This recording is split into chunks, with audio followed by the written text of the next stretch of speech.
Welcome to your YouTube channel regular legal updates. मेरा एक Instagram पे पेज है मैट्रिमोनियल लॉयर तनुषा के नाम से, जहाँ पे मैं वीडियोस बनाती हूँ। तो वहाँ पे लोगों की बहुत सारी क्वेरी आती है, तो मैं वहाँ पे बहुत सारी बातें नहीं बता पाती क्योंकि टाइम लिमिट होती है 30 सेकंड, 60 सेकंड एंड 90 सेकंड। तो 1 मिनट में मैं क्या ही बता पाऊँगी, तो मैं बहुत ही स्पीड में बताती हूँ, लेकिन मैं काम की बातें सारी बता देती हूँ। तो अब मैं यहाँ पे जो आप लोगों को बताऊँगी वो एक आराम से बताऊँगी, और मिनिमम 3 मिनट या 4 मिनट की वीडियो बनेगी, तो आप लोगों को सारी चीज़ें आराम से समझ में आ जाएँगी। तो शुरू करते हैं। मेरे पास बहुत सारे लोगों के मैसेज आ रहे हैं, बहुत सारे लॉ स्टूडेंट्स के मैसेज आ रहे हैं कि मैम एडवोकेट्स स्ट्राइक पे क्यों हैं? कोर्ट में काम क्यों नहीं हो रहा? वर्क एब्सटेंट क्यों है? तो मैं आपको बता दूँ, एडवोकेट्स स्ट्राइक पे इसलिए हैं, अभी हमारे कोलीग हैं मिस्टर नरवाल, जिनको गोली लगी है द्वारका कोर्ट में। वो पटियाला हाउस कोर्ट में प्रैक्टिसिंग लॉयर थे, द्वारका सेक्टर 2 में उन्हें गोली लगी है। अब ये नहीं पता किसी को कि गोली उनको मारी किसने है, क्लाइंट ने मारी है या कोई पर्सनल रंजिश थी। अभी पुलिस इसके इन्वेस्टिगेशन में लगी हुई है। तो कि जैसे कि हम एडवोकेट्स हैं, ठीक है, और हम ऑफिसर ऑफ द कोर्ट कहलाते हैं। हम काम भी सारा मतलब पब्लिक के लिए ही करते हैं।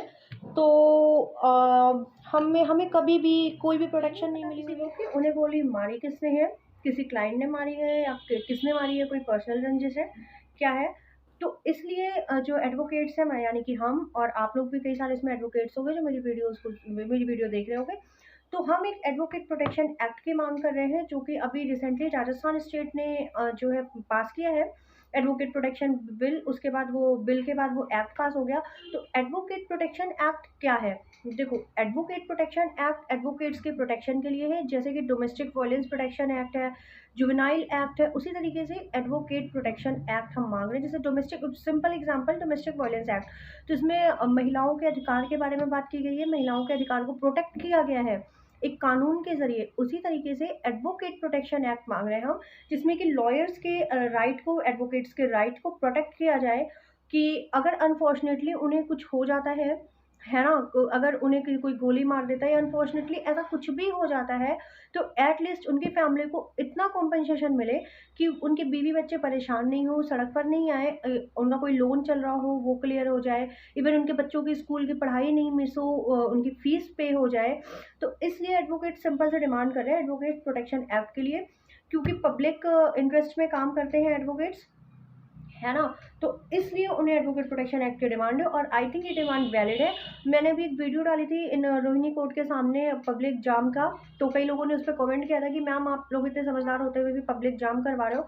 तो हमारा ऐसा कोई मोटिव नहीं है कि हम पब्लिक परेशान करें, पब्लिक जाम करें, बट हमारी डिमांड्स पूरी कब होंगी, सरकार तक कब पहुंचेगी हमारी डिमांड्स? जब जो है पब्लिक परेशान होगी। हमारा मोटिव नहीं है पब्लिक परेशान करना, बट हमें करना पड़ रहा है। अगर हमारी इतनी सुनवाई होती, हम सबकी बातें कोर्ट में रखते हैं, तो हमें करना ही नहीं पड़ता, बट अब हमें करना पड़ रहा है। एडवोकेट प्रोटेक्शन एक्ट सिंपल सा एडवोकेट्स के प्रोटेक्शन के लिए है, उनके हित के लिए है, इसलिए वर्क एब्सटेन कर रखा है। अभी दिल्ली में ही है, आई थॉट कि दिल्ली एनसीआर में भी वर्क एब्सटेन होगा, क्योंकि एडवोकेट प्रोटेक्शन तो सबको ही चाहिए। राजस्थान में पूरे 1 महीने स्ट्राइक हुई थी, उसके बाद ये बिल पास हुआ था। इससे पहले सन 2016 की मैं आपको बात बताऊं कि सन 2016 में जो है एक स्ट्राइक करनी पड़ी थी दिल्ली के एडवोकेट्स को, स्ट्राइक करनी पड़ी थी कि 2 करोड़ के ऊपर का जो ज्यूरिसडिक्शन थे, मतलब 2 करोड़ तक का ज्यूरिसडिक्शन था, वो हाई कोर्ट को दे दिया था, है ना। दिल्ली सिर्फ डिस्ट्रिक्ट कोर्ट के पास बहुत कम ज्यूरिसडिक्शन था, तो जो भी केस जाते थे वो हाई कोर्ट जाते थे। तो एडवोकेट ने स्ट्राइक करी थी कि हाई कोर्ट पे लोड ज़्यादा है, डिस्ट्रिक्ट कोर्ट्स में काम नहीं है। तो इंडिया गेट की पब्लिक रोक कर रखी थी, ट्रैफिक रोक कर रखी थी जब वहाँ पे अमेंडमेंट हुआ था। तो अब 2 करोड़ के तक के जुरिस्डिक्शन के जो भी मैटर्स है प्रॉपर्टी के, वो लोअर कोर्ट में आते हैं। तो इसलिए अब हर बात अगर शांति से हो जाए तो स्ट्राइक करनी नहीं पड़ी। तो कानून ये तो खुद ही सोचना चाहिए लेजिस्लेशन को कि हाँ, एडवोकेट प्रोटेक्शन एक्ट जायज़ है, बहुत टाइम से मांगा जा रहा है, इवन ड्राफ्ट भी तैयार है, बस इसको पास करना है। तो इसलिए एडवोकेट्स अभी स्ट्राइक कर रहे हैं, और अभी तो बिल्कुल शांति से स्ट्राइक कर रहे हैं। इसमें वर्क एब्सटेन कर रखा है, तो कोई भी एडवर्स ऑर्डर नहीं हो रहा है, और पार्टीज पेश होकर डेट्स लगवा ले रही हैं। तो इसलिए आई होप आप लोगों को समझ आ गया होगा सिंपल लैंग्वेज में कि एडवोकेट प्रोटेक्शन एक्ट है क्या और हम क्यों मांग रहे हैं। हम सिर्फ इसलिए मांग रहे हैं कि हम एटलीस्ट हमारी फैमिली प्रोटेक्ट हो सके, हम प्रोटेक्ट हो सके, बिना डर के काम कर सके। कई बार क्या होता है कि मैं इन जनरल आपको बताऊं, मैं भी एडवोकेट हूँ, मैं क्रिमिनल भी देखती हूँ, मैट्रिमोनियल भी देखती हूँ। तो मैट्रिमोनियल में बेसिकली और क्रिमिनल में भी आगे से ऑफर आ जाता है कि मैडम, जैसे मान लो कोर्ट ने ऑर्डर कर दिया, ठीक है, मान लो कोर्ट ने ऑर्डर कर दिया arrest of attach, warrant of attachment का ऑर्डर कर दिया, ठीक है, तो आगे से ऑफर आ जाता है कि मैडम आप इसमें ना आगे प्रोसीडिंग मत करना, मतलब कि अब पीएफ फाइल करना होता है, कोर्ट का कोई भी ऑर्डर हो तो उसके लिए कोर्ट में एक प्रोसेस फी फॉर्म फाइल करना पड़ता है, पीएफ।